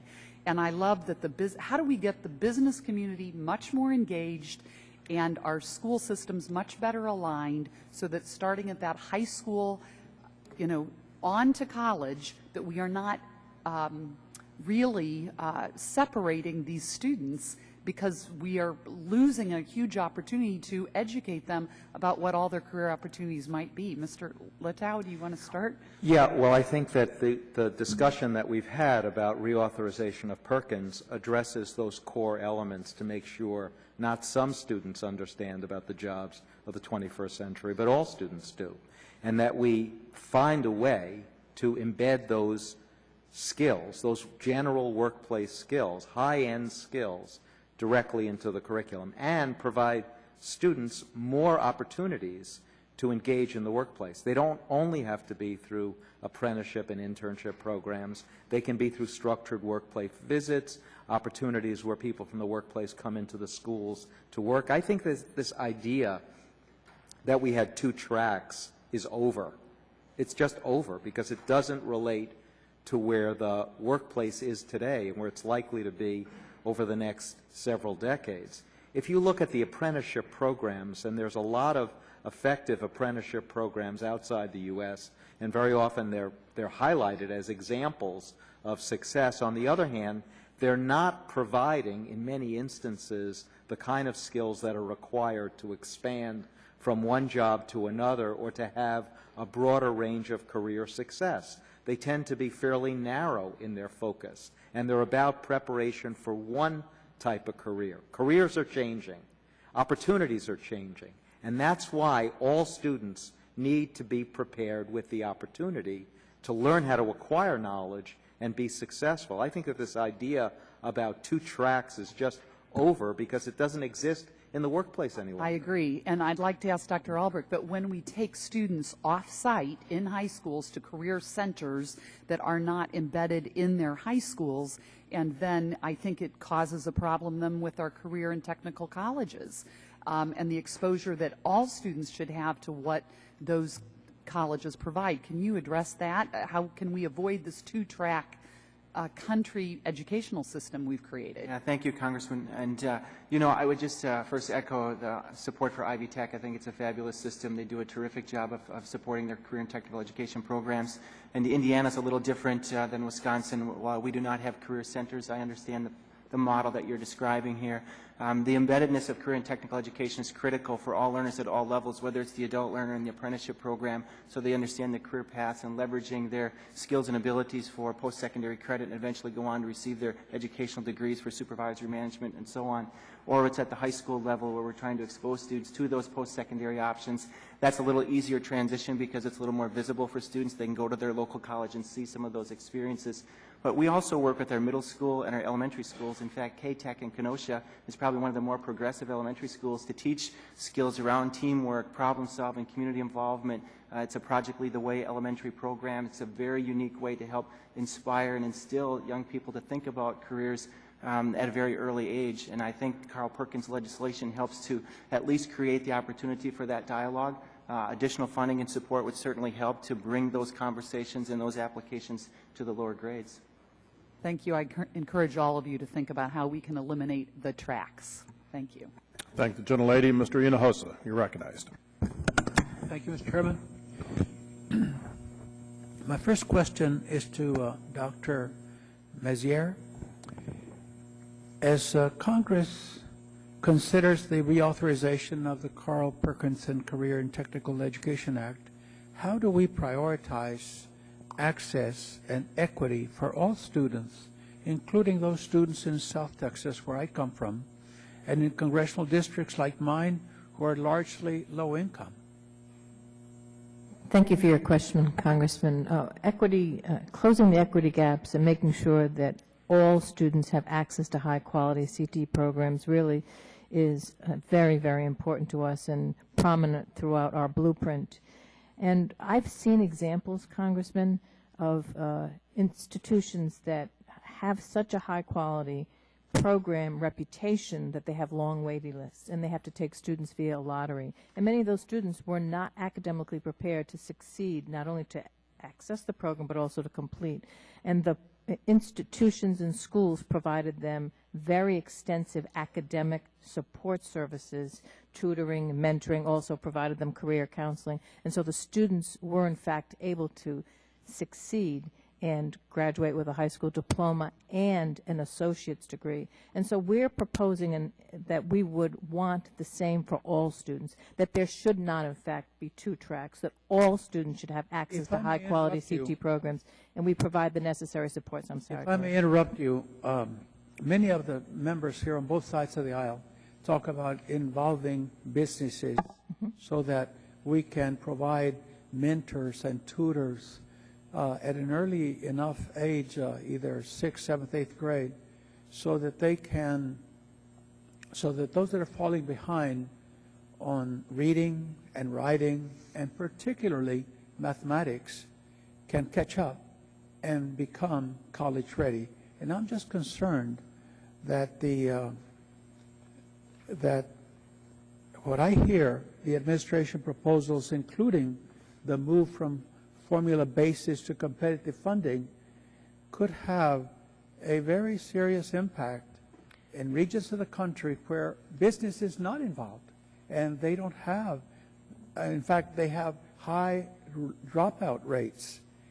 And sometimes in those cases, if the funding were not given to those regions of the state of Texas, for example, where they cut $5.8 billion in K through 12, not this session, but the session before, while we were in that big recession. I'm concerned that this may be a mistake. So let me move quickly to another question to Dr. Flanders from Kansas and Dr. Albrecht from Wisconsin. How would you define high-quality career and technical education known as CTE, and what criteria would you prioritize? Thank you, Representative, for that question. And earlier, again, we reached out to our business leaders to really ask them, how do you define that? Because we didn't want to set in isolation and just come up with metrics on our own. At the post-secondary level, we must have programs that graduate students that get jobs, that have high job placement rates. And sometimes we've looked internally at the programs, we went through all types of accreditation, and the bottom line is, did the graduates get a job, and then was that job at a wage that they were able to benefit from that education? And we know that industry credentials allow that and is the conduit to putting those graduates in a position where they can enter the middle class and where they can drive economic growth in Kansas. In Kansas, we're not recruiting a large number. We don't have a high number of people coming into our state. So what our strategy is to use these metrics to increase the skills of our workforce and to be more competitive. Thank you. How do you do it in Wisconsin? Yeah, I would actually agree with Dr. Flanders. I would add one additional element to it, and that's the investment in the importance of the quality of the teacher, making sure that we provide professional development to ensure that our teachers have the tools and resources necessary to be able to deliver upon those industry credentials and have the time to go out and network with their community so they understand what types of employment opportunities are available for students. Thank you. I yield back. I thank the gentleman. Dr. Rowe. Thank the chairman. First of all, great discussion today. I live in the state of Tennessee. We have I have a couple of questions I'd like to ask, and one was what Mr. Miller started out with about how our number of degrees, I think in technical degrees, had gone to 16th in the world. Why has that happened? And I'll ask you all that, and just why do you think it's happened? Because if you can fix that problem, maybe you've have caught it earlier. Our state just made the most academic progress in the nation on testing this past year as we're tested. We take this very seriously, and we have a Tennessee Board of Regents system in our state, which is the 6th largest in the country, 200,000 students. We have 6 four-year traditional colleges, 13 or so community colleges, and 27 colleges of applied technology. And a technology school is within 1 hour of any student who lives in our state. I think, Mr. Littau, you made some comments earlier which I wholeheartedly agree with, of linking education to jobs. You mentioned a high school diploma is not enough anymore. I totally agree with that, and then and bring businesses to the table, because as an employer, as I was, the single best thing you can get is a good employee. Right. And I mean, that's the most valuable asset you have, and that's what you all are all interested in doing, is producing a product. And I think Dr. Flanders mentioned this exactly the same way, stated slightly differently. A certificate that says you can do something, and you know when you graduate from this particular institution, you can do those skills, you've mastered those skills. And then those skills are tied to how much money or wages that you would make. And then secondly, what's your placement rate? In our state, it's 84% through all our technical colleges. And as a traditional college guy, I have really become a supporter of the technical colleges, because I think that is the future of the country, and how we get this great number of people. Like you mentioned, IBM had 1,800 empty. That's tragic in an economy with an unemployment rate of 7, 8, 9, 10%, whatever it is. But you'd have that many jobs open in a great company like IBM. So first, why do you think that is? And then, Dr. Flanders, I want you to talk about accountability and incentives, and just expand on your statement in a minute, if you would. Well, thank you very much for the question. And when people ask us, when we're involved in these P-TECH grade 9 through 14 schools, where we make a commitment that we will guarantee students who complete with an AAS degree that they're first in line for jobs. And people say, well, how can you make that kind of guarantee? And the answer to that is that over a 6-year period, every single course that a student takes, whether it's math or science or English or history or any course, includes the core academics that are important, plus the workplace skills. And over a 6-year period, students will take special workplace learning curriculum material that we've helped design. Every student will have access to an IBM mentor. Every student will have internship opportunities. So at the end of that 6-year period, why wouldn't we want to make that student first in line for jobs? Why do you think that, are we failing at the lower level below in elementary school and also when kids, I mean, why do we have this drop off? And just as a comment, I learned a lot in sports. I learned 3 skills in sports. 1, if you didn't show up on time, you didn't get to play. You sat on the bench. Number 2, you play as a team player. Number 3, you gave your best effort. Those are important skills I think you're trying to... Yeah, absolutely. I was at one of the schools in Chicago yesterday, and in the math class, they were teaching about how data analytics is used in sports to be able to predict which people, with athletes, are going to be successful in what areas. Exactly. And those skills, understanding predictive analytics, understanding math skills, understanding how to interpret those skills and use them at work, and how to team with others to be able to solve problems. We'll give Dr. Flanders a chance, too, to answer that question about accountability and incentives. That's one I want to get to also. Okay. Right. Sure. Thank you. Thank you for that question related to accountability.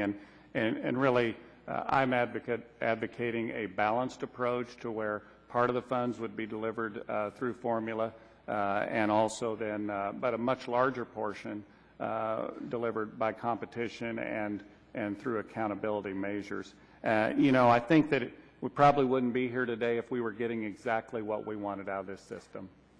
This conversation probably wouldn't be happening. And I have seen in Kansas what incentives have done through Senate Bill 155, and I believe that if we used these dollars as well in an incentive-based structure that's blended, I think you'd see much greater gains, because administrators will track those measures that are important to colleges and post-secondary institutions, and these would highlight those measures. Gentleman's time has expired. Mr. Tierney. Thank you, Mr. Chairman. And thank you all for your testimony here, for your thoughtfulness on this. So I'm hearing continually that the skills that Mr. Lito set forth so adequately on that are essential for the technical programs, but they're also essential for students that want to go to college. Exactly. So how, Dr. Dan Messier, are we aligning the core standards that we're putting in our college with these standards under the Perkins bill? So we really believe, Congressman, that a high-quality CT program, that it's an integrated academic and technical curriculum that are aligned to the state's college and career readiness How are we standards. ensuring that that's the case? Well, that would happen at the state level, and we would make sure that that's a provision that's followed very closely so that that in fact happens. So you would enforce that compatibility of standards on that. I think you're right on for doing that. Our technical and vocational schools in Massachusetts, we're very fortunate, particularly in my district at least on that. I always tell the kids there that if Jefferson came back, that's the school they'd want to go to. It gives them so many more options than college or career or both on that basis. We have a lot of students that graduate from there and go into higher education on that because of that alignment on that. So I think a lot of it has to do with teachers being able to put this into their curriculum. We had an interesting group the other day came in, they call themselves STEM Squared, and it's an alignment between a private curriculum company, a development company, one of the colleges locally, and some of the public schools. And they're taking the measure to taking it to teachers and having them understand those very core basics and how to get a curriculum together either on their own or through using whatever private resources might be there, and then bringing it down to the lower grades. They were obviously concentrating on science, technology, engineering, and math, but they should also concentrate on teachers being able to meld all of these qualities into their education. Would we put funding in this bill for that teacher instruction? Will we put it in the higher education bill? Will we put it in the ESEA? How best to make sure that we get this done and the teachers are assisted in getting that what they need on that. And anybody can answer. I'll start with you, Dr. Tam here. But well, certainly we need to make sure that we're aligning all of our funding streams so that we're supporting our faculty at all levels of the educational process. Totally agree with you on that. And we've had a lot of questions about the role for business and industry during this hearing. And a great role that business and industry can play would be to provide externship opportunities for our faculty so they can, in fact, see what the workplace looks like today, can take the materials that are used on the workplace floor as part of their curriculum. And so that business and industry also has a great role to play in that regard, sir. I'll take that to another level. I think that business can play a role in improving teacher quality, having nothing to do with workplace visits. We created a free site on the web called Teachers Try Science. The best science lesson plans, not just at the high school or the middle school level, but at the elementary school level, with video of board-certified teachers teaching those lessons. So any teacher, for free, can go to the site and have access to the best science lessons, video of teachers teaching those lessons, aligned with standards, collaborative tools so that they can work with others. And if you want to get the results of people who have those skills, those are some of the things that you can do to make sure that the education system improves, and that part of it is free. Given the importance of getting industry and business to engage in that level with the curriculum and with providing the experiential learning on that, do we need to provide incentives in this legislation, or do we think there's no need for that? The businesses are ready and able to go. We're finding the response so good in the area that it's not necessary. I think the incentive would be to reauthorize the legislation and make sure that business is really involved in at the table, and not just as part of an advisory group that makes suggestions, but that is actually involved in shaping the curriculum and the experience so that you get a larger number of students who have the skills that you need. I think if that were done, I think we would see a lot more businesses involved than we see today. Congressman, we're proposing in our blueprint that there would be a 25% private sector match, and that would primarily come from business and industries in the form of cash or in-kind. In-kind could be equipment, materials, access to work to the workplace. So we would go even a little bit further than that by proposing the 25% private sector match. The state would require that match in order to go forward with one of their proposals. That's correct. Under Perkins. That's correct. Mr. Little, what do you think about that? Well, I think it's important that business bring resources to the table, but I really think it's important that everyone bring resources to the table. When you look at higher education courses that haven't changed in decades and decades, they have to change and they have to bring their resources to the table. When you look at high schools that are not preparing students to become college ready, they have to change. So I think what we're talking about is incentives to change for everyone and making sure that we set a higher bar for everyone. If you want business at the table and you give them an appropriate role, you're going to get it, but everybody has to change, not just one party. Great. Thank you all very, very much. Thank the gentleman. Mr. Guthrie, recognized. Thank you, Mr. Chairman. Again, thanks for having this hearing. This is something that's dear to me. I grew up in a manufacturing business and try to align our needs with our local matter of fact, I got into politics working with local adult education, trying to find tool and die makers and industrial maintenance people. But Mr. Perkins is on the wall there, and he's from my great state. And I would think if, I'm not going to put words in his mouth, but I would say if he spent the money we spent in the last 20 or 20 more years since he's been out of Congress, or maybe 25 or 30, that we should have a fully skilled workforce and everybody working and having the jobs that they have. And I'll tell you, I know what we've talked about, aligning goals and industry being involved, and that's vitally important because specifically if you need a certain type of piece of machinery you have, numerical computer machining, numerical control machining, and you donate a machine or you put a machine in so the students can actually learn on the specific equipment. That's important to do. But I haven't walked into a community technical education in my district that's teaching something that nobody wants. You don't walk in there while you're teaching basket weaving or training. They're not doing that. Matter of fact, some of them don't want to train some things people won't, like HVAC and plumbing and bricklaying. And I tried to hire a plumber the other day and try to get an HVAC guy to come by, and because heat's coming on now down in Kentucky, and all of a sudden you can't find an HVAC person. So it's not just the industry stuff, it's all of it. And so I'm on another committee that has oversight of some of this in the CMT. And I always ask the question, I'll tell you, at least in the skills that my business hires, tool and die, industrial maintenance, it keeps going up and up and up. In our area, you're in the middle class, if not towards the lower end of the upper middle class with those skills. But we can't get enough people in them. It's not that the schools aren't teaching it. They can't get the students to show up for it. So why isn't the market working in skilled labor? It works in a lot of everything else in this country, but for some reason, as prices rise, whether it's medical technology, whether it's HVAC, whether it's plumbing, whether it's tool and die, industrial maintenance, computer tech, not computer science, but computer tech, we can't get the people to come. Because I've not walked into a business in my district that doesn't say, if I had people with X, Y, and Z skills, I would hire them today at good wages, not at, not even talking the low teens. I'm talking mid to high teens. And in Kentucky, that's a good starting wage. So why isn't the market working? That's my generic question. Why aren't kids showing up? Yeah, any of you can answer that. Congressman, I'll take a first crack at it and to say that because there's still a stigma attached to career and technical education, and in many communities there are programs that aren't preparing students for the jobs that are going unfilled. And we've got to do a much better job of making the case with students and with their parents to let them know that high-quality CTE programs will prepare them for college and careers. It's not an either-or proposition. And in some communities, there's still that discussion that if you're going into career and technical education, now prepared for post-secondary education. And that's why the comments that my colleague, Dr. Flanders, has made, that's why the programs have to result in an industry-recognized credential or post-secondary degree, so that students may go to work on day one and prepared for work on day one, but are able to come back into post-secondary education. We have a number of excellent examples of where that's happening, but it's not systemic. And that's what we hope will happen as a result of the blueprint, that we'll have systemic reform, that all students will be prepared for college and career, and there won't be that stigma. We'll have a few minutes, but you're absolutely right. There's a group of kids that are forced or encouraged or the stigma to start out in college, even though that may not be the best path for them. Not saying they're not smart. Matter of fact, they're probably smarter. I know people in my factory that are smarter than I am, and I'm glad they're there. But they go down this path. What I'm talking about are the whole graduate from high school and just go out into the economy somewhere.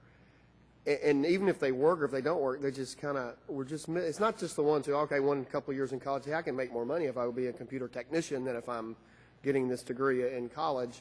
And so the economic incentives kind of works. But it's not just the parents are stigmatizing because they're not even pushing them to go on to anything after high school. So where are we missing those kids? That's the kids that we could grab them and put them into this.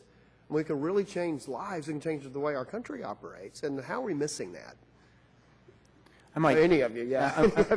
I might just respond. I think you're right on all of your comments. 30% of the employment base in southeast Wisconsin is based on manufacturing, and we've gone through a generation of a decline in support for manufacturing just because people have seen the reduction in manufacturing jobs, and so they encourage their children not to go into manufacturing. Worked really hard in cooperation with the National Association for Manufacturing and their new framework for manufacturing. In fact, October was National Manufacturing Month. We had lots of activities for students to get a better picture of what manufacturing is. The Dream It, Do It campaign that's going across the nation to help create greater awareness. And then most importantly, I think it's really to do just what you're saying, expose people at a very young age on what manufacturing is today. Computer numerical control is not the same as standing in front of a mill doing machining every day. It's a computer integrated system, robotics, computer automation. There's so many new ways to think about manufacturing. We just have to keep elevating that conversation with our communities. Okay, I'm sorry I'm out of time. I yield back, Mr. Chairman. Thank you. Gentleman yields back. Ms. Bonamici, recognized. Thank you very much, Chairman Klein and Ranking Member Miller, for holding this hearing today, and certainly to all of the witnesses for your testimony. The skills gap is a very important issue in all of our districts. Mr. Litkow, I think you called it a skills mismatch. And I agree with so many of the principles that have been discussed here today, certainly the importance of the public-private partnerships between businesses and schools, the need to make more students aware of career and technical education programs. I agree with Congresswoman Brooks about getting away from this two-track perception and system, and certainly the need for curriculum that develops skills like critical thinking, problem-solving, communication. Tackling this skills gap requires assessing local needs, and I want to talk about that local aspect for a minute. The community needs are really as diverse as our country. I've introduced the WISE Investment Act, which is Workforce Infrastructure for Skilled Employees Act, to strengthen that communication between local businesses, especially small businesses and schools and workforce development boards. Last month I visited a high school in the district I'm proud to represent, and it's in the rural part of the district. It's a great example of what's really working. Yamhill Carlton High School. They have an outstanding program in manufacturing that they set up with local businesses.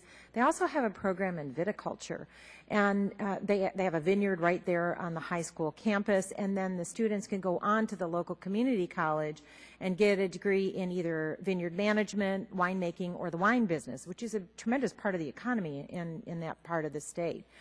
Very good wines, by the way. I highly recommend them. So the local businesses have helped with the curriculum development, procuring the equipment and supplies. They provide internships, and a lot of times they're doing this sort of out-of-pocket, and a lot of these are really pretty small businesses. So as we look to reauthorize Perkins, we have to really look at how important these partnerships are and encourage them and incentivize them somehow. And I appreciate your expertise and all your testimony on that. And one of the things we talked about at the high school at Yamhill Carlton was the need to develop soft skills. And they're working with a lot of sort of rural and sometimes at-risk youth, and really even understanding the importance of showing up on time and how you behave in an interview, and all of those things are important, and along with critical thinking, leadership, creativity, which I know was mentioned, Mr. Litkow, in your testimony.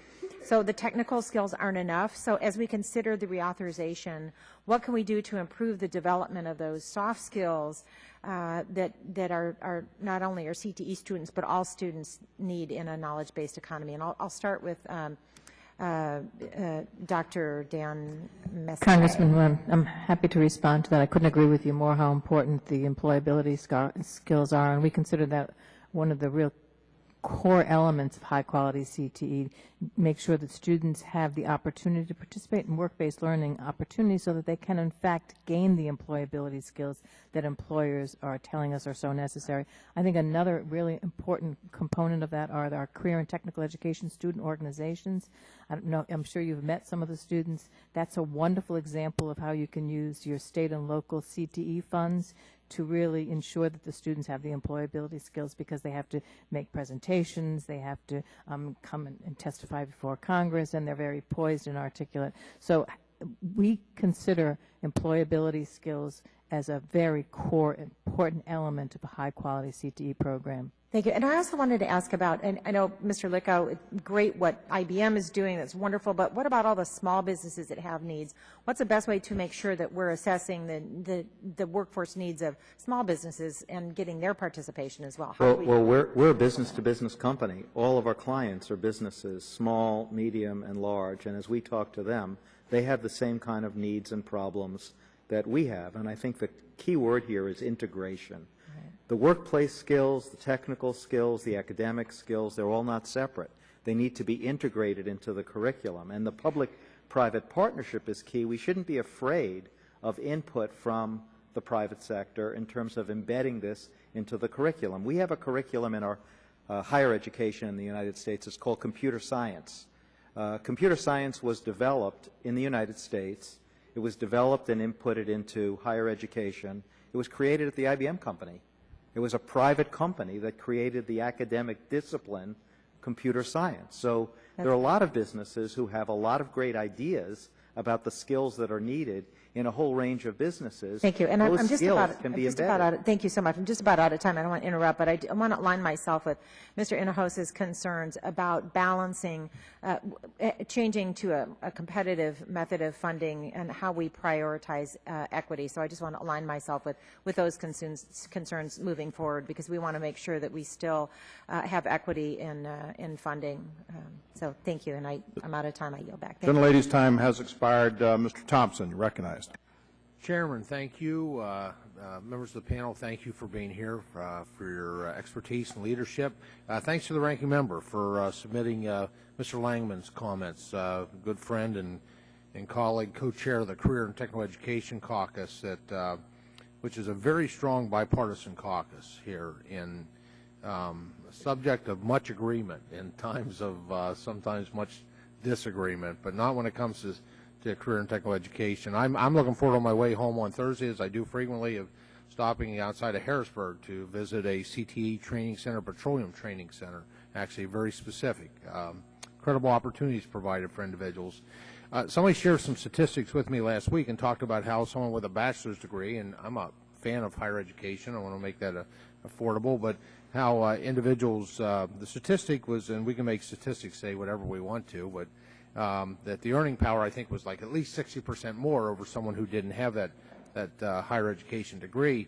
But what I think what the statistics failed to mention is all those folks are starting out graduating with their degree and a mortgage payment, which is not a good place to be in life, I don't think, depending on the value of your degree and your ability to use it for success.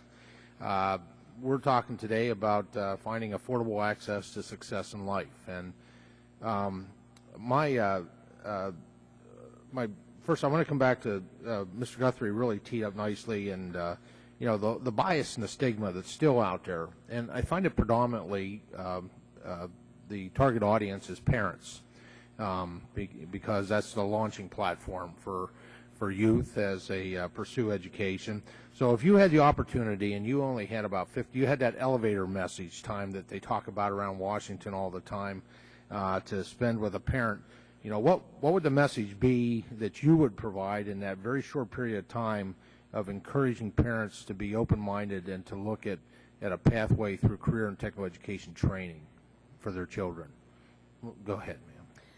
Congressman, first, I'd like to thank you for chairing the CTE caucus with my Congressman, Jim Langevin. I think you're doing really incredible work.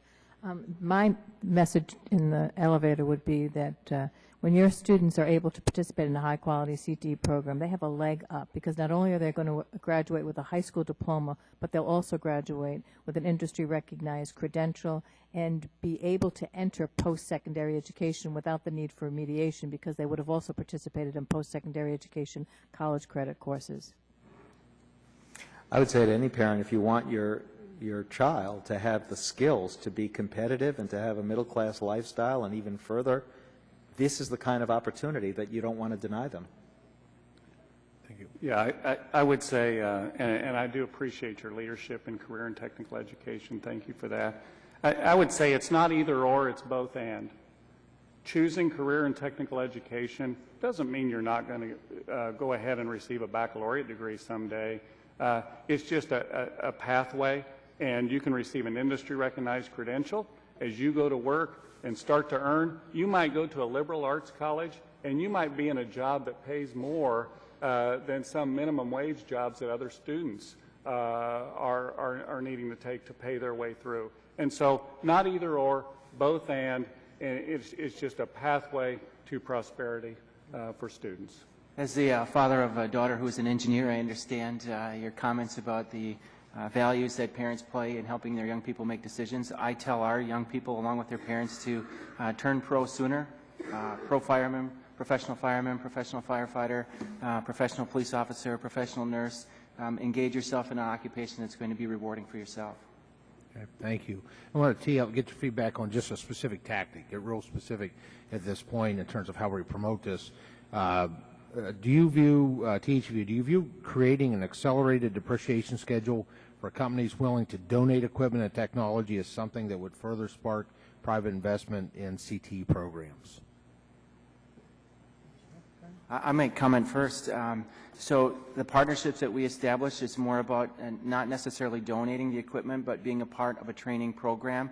So we want state-of-the-art equipment and technology in our classrooms. I want our students to be professionals in their industry.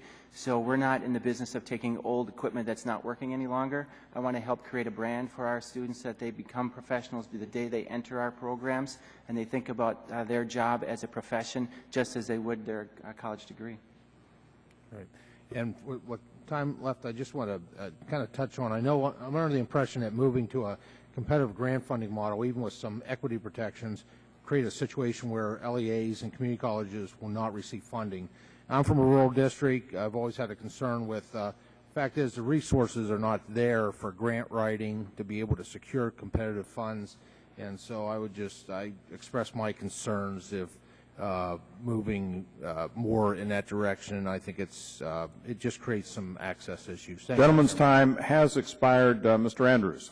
Thank you, Mr. Chair, Mr. Miller, for having the hearing. Thank the panelists. I think you're doing some of the most important work in our country, and you're all doing it very well. We appreciate it.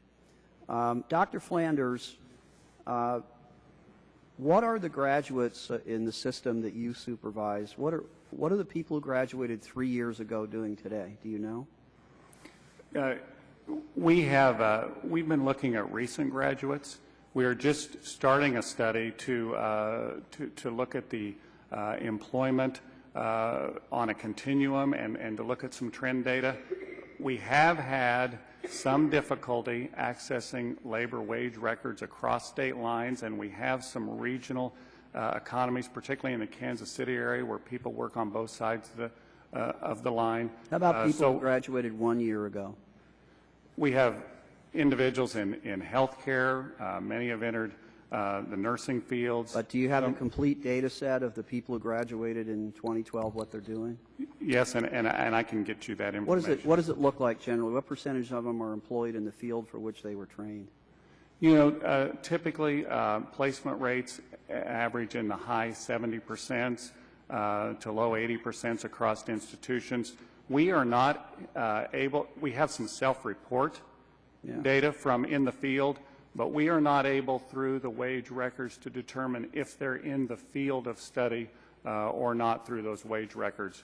They just report the wages that an individual. Yeah, Dr. Albrecht, what would your answer be to those two questions? Yeah, absolutely. The state of Wisconsin has a pretty sophisticated data collection system for graduates. We measure graduates 3 years out, so we can specifically show what occupations students have gone into, what they're employed in. What do your data look like from 3 years out? So for Gateway Technical College, we have an 88% placement rate graduating from the college. Our direct enrollment, as it relates to the training and occupation that they've got their degree in, is 55%. So 55% are in the field for which they specifically trained, and then another 33 are working somewhere. Correct. And then what about the other 12? Many of our students go to college transfer programs. They take advantage of the articulation we have with our university partners. Some go off to the military, and some stay and continue their education at Gateway. Yeah, I ask these questions not to highlight anything you've done, because I think you're doing the very best you can with a very difficult legal and administrative situation. I really ask them to point out something I think we should do, which, fully respective of the privacy of your students and your graduates and their employers, we need to make better use of data that we have here. One of you mentioned about this analytics, the students studying professional sports. I assume that leads to a career in Vegas betting the football games, which is not a bad thing necessarily. But analytics are the wave of the present. I'm sure that IBM is all over analytics about who your customers are and what they've been doing, and it's being used in really every field. And I think that we have really shortchanged you and your students by not giving you easier access to some of the data that would lead to those analytics. Again, being completely respectful of people's privacy and respectful of the privacy of employers. I think there are ways that we could make, through the Internal Revenue Service or the Department of Labor or other Social Security Administration, other entities, identity blind data available so that we could get a better picture of what's going on here. And I think this, in turn, would then lead to some clues about the cultural problem that Mr. Guthrie's question really led to. I visited a manufacturer in my district that makes parts of satellites that are used by the military and intelligence agencies and some commercial. And he had 7 job openings for machinists, would pay $50,000 or $55,000 a year with full benefits. My area has a higher than average unemployment rate relative to the national average. And he gave me exactly the same answer you all did, because I asked the same question: why can't you fill these jobs? And basically said because the parents think that, advising your son or daughter to go become a machinist is a piece of bad advice. In some cases, I'm sure that's true, but in many cases it is not. The way I think this connects up to data is that social media is such a powerful tool to talk to people about anything. It might be a tool that we could use to begin to change the perception of parents and students about enrolling in the very high-quality programs that you all run. So I appreciate, Mr. Chairman, the tone of this hearing and the empirically driven basis of this hearing. I hope that we can produce a piece of legislation that empowers these ladies and gentlemen to do their jobs even better than they do now. Thank you. Thank the gentleman. We've reached the point in the hearing where it's time for closing remarks, and thanks to the panelists. So I'll yield time to Mr. Miller for any closing remarks he has. Panelists, Mr. Chairman, I think that this panel not only is helpful this morning, but I think has great potential in helping us as we rethink this act. But this is, I think requires some institutional restructuring from the historical way, not only that we've allocated funds, and that sets off a battle that we know very well. Anytime a formula fight's in play, it's bipartisan and it's a hard road to navigate. But I also think in terms of our accounting, I know that, President Obama was one of the first presidents I can remember that talked about completion rates at community colleges. But we got to make sure that those completion rates are also for those students who are coming to get 4 units, 8 units, and 12 units. That turns out to be very, very beneficial to them. I was just looking at a new study in California done by West Ed and a professor from the University of Michigan, and they looked at 11,000 what they called skill builders who came to community colleges for a very specific reason. They got about a bump in their average wage of about 28%. And coming in some cases, as I said, for as little as 4 units of specialized training, 8 units, 12 units, and yet they work against, because they're not registered as completers under many systems of how states decide this, so they work against the interest of those community colleges in terms of how they're doing and what are they doing to help the state. And I think we have to sort that out. Also, in many of these institutions, they're not quite clear that this is part of their mission. And it's a historical sense of academics and what have you, that there's somehow a differentiation between the skills and intellectual capacity you need to do this and what you need to do this. The more sophisticated the workplace gets, the less that's so. And these basic skills are needed both in reasoning, computation, and communications, and they'll serve you well in the classics, and they'll serve you well in the digital world of manufacturing. So there's a lot here for us, but I really think that you've laid out the possibilities. Be interested in seeing, Madam Secretary, what the President lays out today in terms of this challenge grant. And we know that we've watched the challenge grants help embedded interest make a transition. And I think what I talked about earlier in my statement was really in the East Bay now a transformation of how people were looking at their universe and what they thought was their capture area, if you will, or their job base. And in fact, it's regional wide. It's probably all of Northern California. And I think we're turning the corner on better serving those students, but we're not there yet. And so how this act is designed and how it allocates money and the incentives it puts on competition, I've been involved in some very serious causing recompetition among embedded interest. And it doesn't sound like a healthy word to many of those people who think they're going to be recompeted. but I think we have to update these systems because they were born in a very different age. And I think that, in fact, in some areas where the institutions are too small, too rural, that regionalization can help draw other resources to the institutions and to the benefit of those students and the local economy. So this is a very real opportunity. Mr. Chairman, I want to thank you for assembling this this panel. I think we've got a lot of helpful suggestions and a lot of results of being involved, experience-based suggestions here that are very helpful to us on this committee. So thank you so very much for your time and your expertise. I thank the gentleman for his comments, and I agree with almost everything he said. So I'm starting to worry right now. But we have a serious challenge out there. We've heard this challenge again and again in this committee, where we've talked. All of us have talked to employers that say, "I've got jobs. I don't have anybody who can fill it." We have kids, and not necessarily kids, who are going to school and trying to make choices. And so we have a challenge in front of us to see if we can align some federal policy with some of the things that you've been talking about, but there are challenges there. Mr. Littau, you talked about how it's important to get some sort of basic education going into high school, and that's what your program is aligned to do, but that's you doing it, working with schools at the local level. We're prohibited, the federal government is prohibited by law from coming in and telling schools what needs to be in their curriculum. In fact, there's a huge discussion, some would say fight, going on now around the country, revolving around the Common Core and curriculum. We're prohibited from telling high schools what they ought to teach. And yet, in Madam Secretary, in an exchange that you had with, I think, Mr. Tierney, he was asking, well, how are you going to make sure that the schools, K-12 schools, are doing this? And you said, well, it's the states. And then he said, he pressed, and you said, well, we're going to enforce it. Well, you don't really have a provision for enforcing it.